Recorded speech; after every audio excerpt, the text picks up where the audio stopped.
Hello guys, and welcome again to this orientation guide for O&G, obstetrics and gynecology.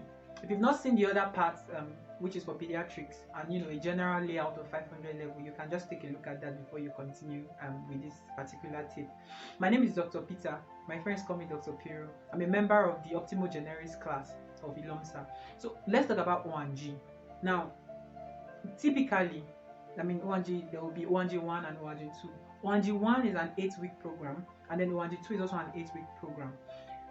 The layout of the posting for obstetrics and gynecology is in O&G 1. It is you are going to have all your lectures in obstetrics and gynecology. There are about 70 lectures. They might vary because some new additions have been added yearly, but there are about 70 lectures in obstetrics and gynecology. Compare that to pediatrics, and you see that the workload in terms of volume is not that much. However, the clinical activity is quite heavy because in obstetrics and gynecology, typically there will be surgeries and stuff like that, so you can imagine how it will go like already. So typically in O&G 1, you receive all your lectures, probably be having an average of 2 to 3 lectures a day, and then you cover the syllabus in an 8-week program. Now, this a good source of stuff for obstetrics and gynecology is just make a choice between the available textbooks that you have.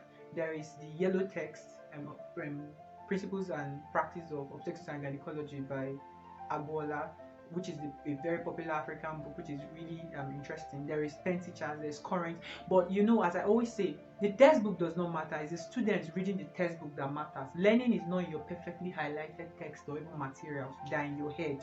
You understand? So make a choice of the book you prefer, and then stick with that choice. But I assure you, any book you're going to choose, you will have enough knowledge from there already. Your lecturers are going to give you materials also, and for probably all the lectures. So either ways, you are good to go, and then you can study them. Since O&G 1 is purely for lectures, it is easy to go through all of those subjects within that all of those topics within that 8-week period. Another important source of stuff for obstetrics and gynecology will be one of the obstetrics handbook. There is the famous presses from the other school in the southwest. There is the guide from our own particular school. So you can choose one of them, and then when you choose, just focus on that one and use it to the end. I promise you, all of the handbooks are helpful. So now, assuming you choose the guide and assuming you choose Agbola, you can immediately, from the timetable, know the topics to read from it. There's going to be an obstetric part and a gynecological part, obviously, and then you can follow up through that point.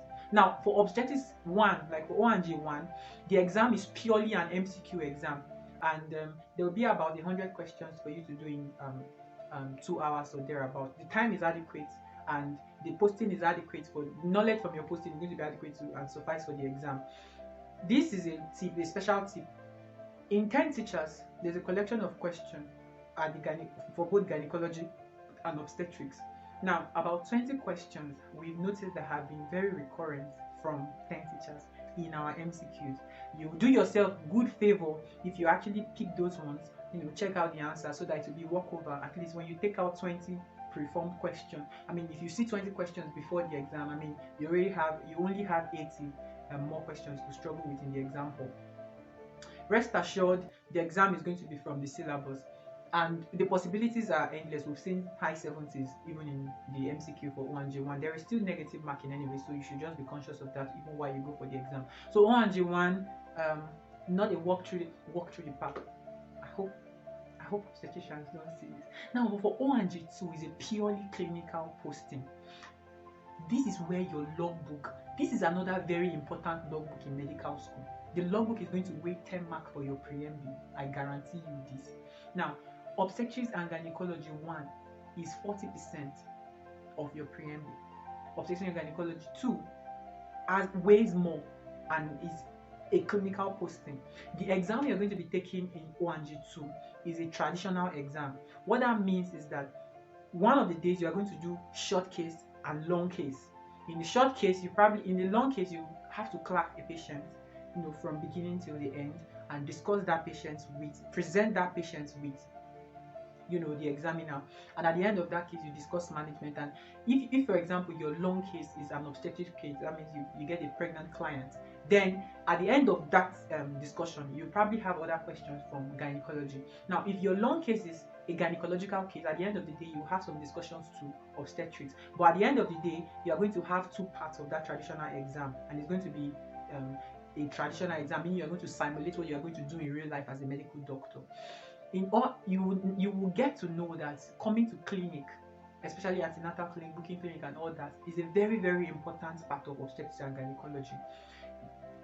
There will be family plan. There's also something called family planning clinic, where you're going to learn a little bit about. You're going to learn a lot actually about contraception and then family planning methods and all that. I assure you, those things will reflect in the traditional part of the exam. So when you come, you will know better. On a general note, O&G is the happiest place. It's them the happiest place in the hospital, because I mean, you start with one client and you end with two. So I mean, you can even end with multiple clients at the end of the day. So it's a beautiful place. This, they call it where the miracles actually happen. So it's something very interesting that you should learn. Most of us are going to find our passion here. For those of us that are already intended to be gynecologists, even before we entered medical school, you'll come and see. You'll come and see. You bathe in liquor and blood and all that. But yeah, so that just gives you a general idea of how your exams are going to go. Like in O&G2, there's also a written part of the exam, which is purely an essay exam, 5 questions for you to trash out in the exam. So I just want you to have this at the back of your mind.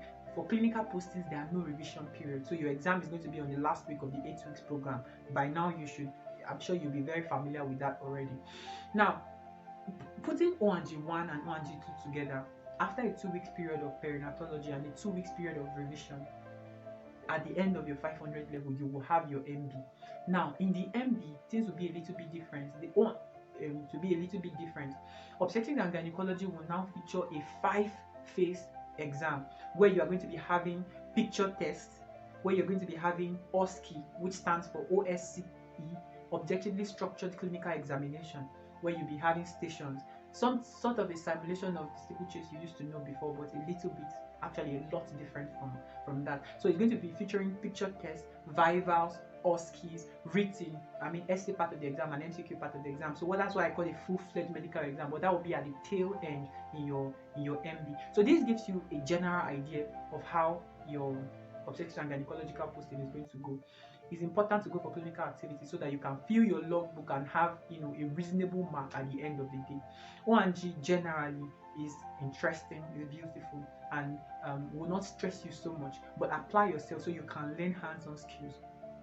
If you are actually very enthusiastic about the posting, you are actually going to perform a lot of procedures and do a lot of things and learn very interesting skills, even while you're a medical student. So thank you very much for listening, for watching this video. Share with your classmates if you find this interesting, and also check out the other video in pediatrics if you are still interested in these orientation programs. Cheers, guys.